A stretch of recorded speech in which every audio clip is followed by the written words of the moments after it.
नमस्कार दोस्तों। आज जो कहानी हम आपके लिए लेकर आए हैं वो है गौतम बुद्ध और डाकू अंगुलीमाल की कहानी। तो आइए शुरू करते हैं कहानी। प्राचीन काल की बात है। मगध देश की जनता में आतंक छाया हुआ था। अंधेरा होते ही लोग घरों से बाहर निकलने की हिम्मत नहीं जुटा पाते थे और इसका कारण था अंगुलीमाल।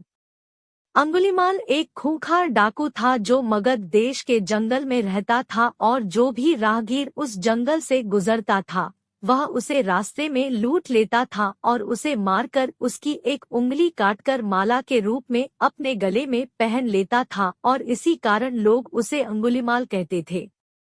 एक दिन उस गांव में महात्मा बुद्ध आए। लोगों ने उनका खूब स्वागत सत्कार किया। महात्मा बुद्ध ने देखा वहां के लोगों में कुछ डर सा समाया हुआ है। महात्मा बुद्ध ने लोगों से इसका कारण जानना चाहा तो लोगों ने बताया कि इस डर और आतंक का कारण डाकू अंगुलीमाल है। वह निरपराध राहगीरों की हत्या कर देता है। महात्मा बुद्ध ने मन में निश्चय किया कि उस डाकू से अवश्य मिलना चाहिए। गौतम बुद्ध जंगल में जाने को तैयार हो गए तो गांव वालों ने उन्हें बहुत रोका क्योंकि वे जानते थे कि अंगुलीमाल के सामने से बच पाना मुश्किल ही नहीं असंभव भी है। लेकिन बुद्ध अत्यंत शांत भाव से जंगल में चले जा रहे थे। तभी पीछे से एक कर्कश आवाज बुद्ध के कानों में पड़ी, ठहर जा, कहाँ जा रहा है? बुद्ध ऐसे चलते रहे मानो कुछ सुना ही नहीं हो। पीछे से और जोर से आवाज आई, मैं कहता हूँ ठहर जा। बुद्ध रुक गए और पीछे पलटकर देखा तो सामने एक खूंखार काला व्यक्ति खड़ा था। लंबा चौड़ा शरीर, बढ़े हुए बाल, एकदम काला रंग, लंबे लंबे नाखून, लाल लाल आंखें, हाथ में तलवार लिए वह बुद्ध को घूर रहा था। उसके गले में उंगलियों की माला लटक रही थी और वह बहुत ही डरावना लग रहा था। बुद्ध ने शांत व मधुर स्वर में कहा, मैं तो ठहर गया पर भला तू कब ठहरेगा?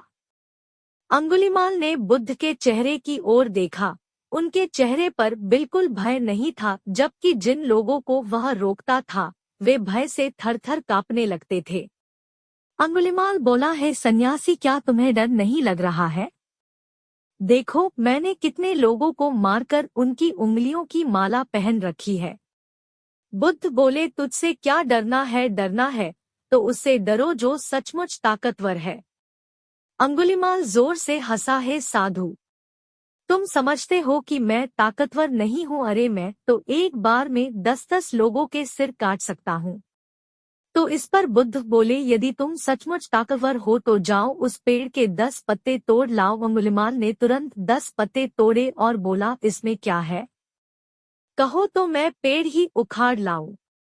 महात्मा बुद्ध ने कहा, नहीं, पेड़ उखाड़ने की जरूरत नहीं है। यदि तुम वास्तव में ताकतवर हो तो जाओ इन पत्तियों को पेड़ में जोड़ दो। अंगुलीमाल क्रोधित हो गया और बोला, भला कहीं टूटे हुए पत्ते भी जुड़ सकते हैं? तो महात्मा बुद्ध ने कहा, तुम जिस चीज को जोड़ नहीं सकते उसे तोड़ने का अधिकार तुम्हें किसने दिया? एक आदमी का सिर जोड़ नहीं सकते तो काटने में क्या बहादुरी है? अंगुलीमाल अवाक रह गया। वह महात्मा बुद्ध की बातों को सुनता रहा। एक अनजानी शक्ति ने उसके हृदय को बदल दिया। उसे लगा कि सचमुच उससे भी ताकतवर कोई है। उसे आत्मग्लानि होने लगी। वह महात्मा बुद्ध के चरणों में गिर पड़ा और बोला, हे महात्मन, मुझे क्षमा कर दीजिए। मैं भटक गया था। आप मुझे अपनी शरण में ले लीजिए। भगवान बुद्ध ने उसे अपनी शरण में ले लिया और अपना शिष्य बना लिया और अंगुलीमाल का जीवन सदा के लिए बदल दिया। तो दोस्तों, यह थी भगवान बुद्ध और डाकू अंगुलीमाल की कहानी। यदि आपको कहानी पसंद आई हो तो कृपया हमारा चैनल लाइक और सब्सक्राइब करके आप हमारी हौसला अफजाई कर सकते हैं। दोस्तों, हम आगे भी ऐसी ही दिलचस्प और सच्ची कहानियां आप तक लेकर आते रहेंगे। तो मिलते हैं जल्दी ही एक और नई कहानी के साथ। नमस्कार दोस्तों।